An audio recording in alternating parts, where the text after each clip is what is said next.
এক বাদশাহ একজন দরবেশের কাছে যেয়ে বলল, হুজুর, আল্লাহ তাআলা আমাকে দুনিয়া তো বাদশাহী দান করেছেন, এখন আমি কি করলে আল্লাহ তাআলা আখিরাতেও আমাকে বাদশাহী বানাবেন?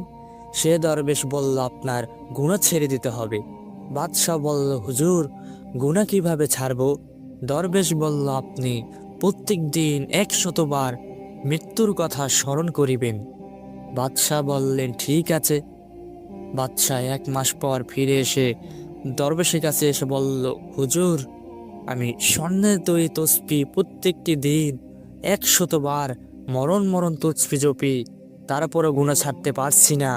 দরবেশ বললেন, তোমার তো মৃত্যুর কথা স্মরণ করা একবারও হয়নি, তুমি তোমার বাদশাহী একদিনের জন্য দাও, আমি তোমাকে শিখিয়ে দেব। বাদশাহ বললেন, ঠিক আছে। এইবার দরবেশ সিংহাসনে বসালেন। সিংহাসনে বসেই জল্লাদকে অর্ডার করলেন, বাদশাকে এই মুহূর্তে হত্যা করো। জল্লাদ দৌড়ে এসে বাদশার গলায় ছুরি ধরার সাথে সাথেই বাদশাহ জ্ঞান হারালেন।